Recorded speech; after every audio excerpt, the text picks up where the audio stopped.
Crafters, it's day 22 of the 30-day scrap challenge, and today we're talking Christmas ornaments. And so our goal is to use up our scraps of paper, and I was brainstorming on what kind of Christmas ornament to make, and my first thought was to use this Retired Festive Flurry. This stamp set has 4 large snowflakes and then some dies to cut them out. So my first thought was I was going to stamp, let's say 4 of these and then die cut out 4.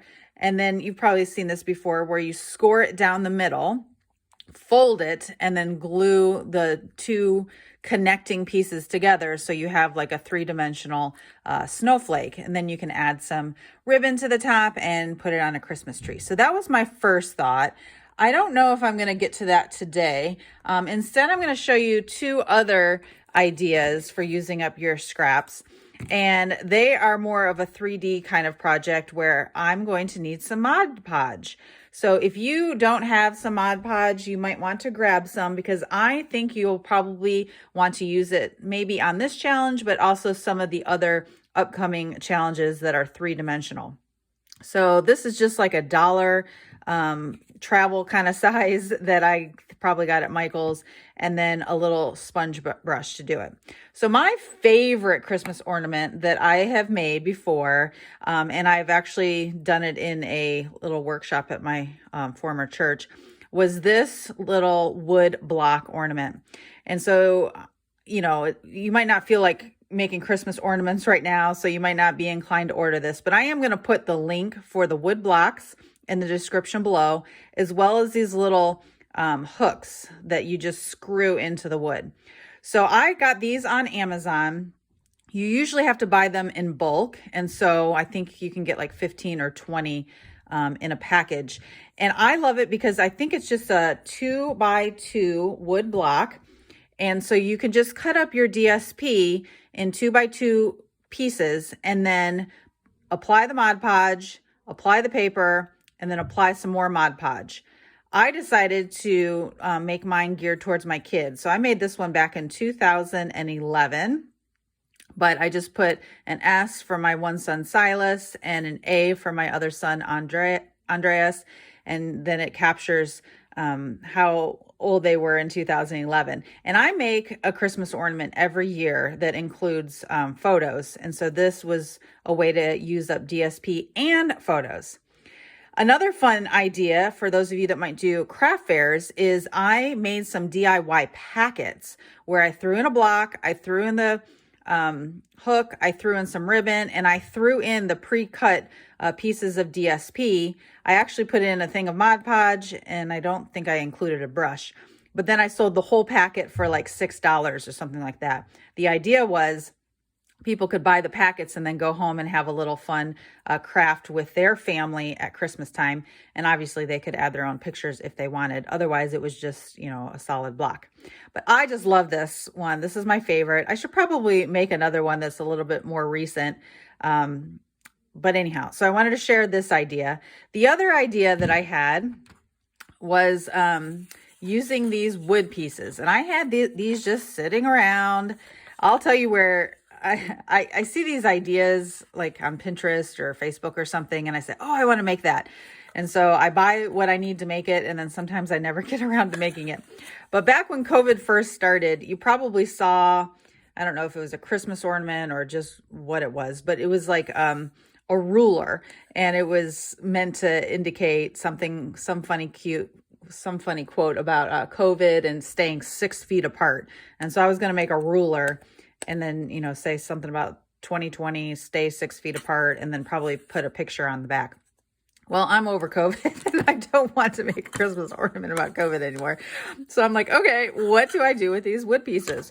So I'm going to come up with something else, and just going to show you just generally, if you don't use Mod Podge a lot, I just throw a big amount right there, and then I just brush the entire surface.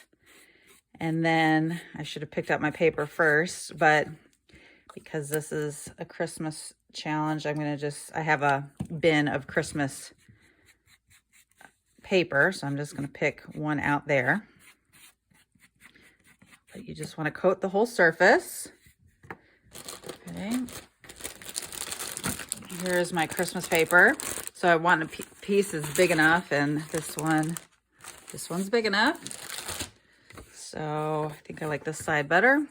So I'm gonna just put that down. And you could probably, I probably should have trimmed it down to size. Beforehand, you can also just do some sanding after the fact. Doesn't matter that the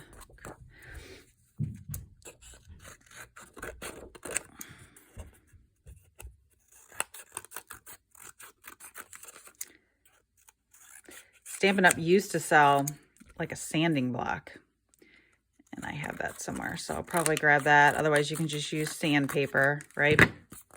So once you get that layer, then you'll want to come on the top layer and also apply. All right, so I got that dried, and this is the Stampin' Up! Sanding block that we had back in the day.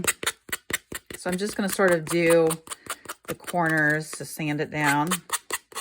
Try not to rip the paper like I sort of just did.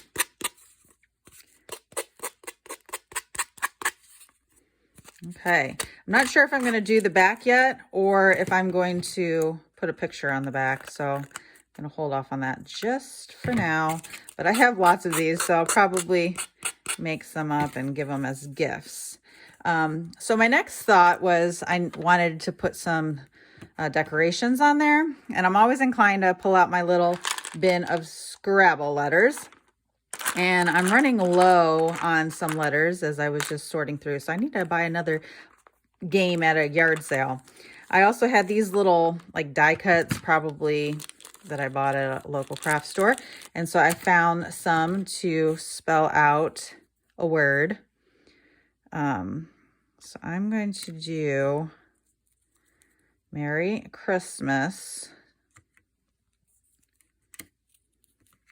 like this.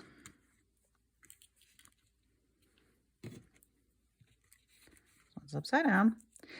And that's the way that I figured out to try and get the whole word on there. And then I used this Retired Merry Christmas to All set, which I use a lot. And I'm just stamped the word Merry. So I'm going to Mod Podge that down. The Scrabble letters have dimension to it, so I'm just going to use like a glue dot to adhere those. Then I'll have to see about my husband drilling a hole up at the top and then using some of my, oops, hopefully I have some, yeah, I know I've got some like twine or, you know, ribbon to adhere. But I thought that was just a fun way to use up DSP, and it's a larger ornament, so it will, and since I have like a couple others, it'll be a good way to use up some of my Christmas designer series paper. Okay, I want to show you the finished product. I didn't feel like waiting until my husband got home to drill a hole, so I found this clip from Stampin' Up! And it fits perfectly, and then I just tied a ribbon, and now I have my ornament. And then here's the other one I created in the past. So just want to show you my two ideas, and I can't wait to see what you come up with. Make sure to post yours in the Stamp with Cheryl Facebook group.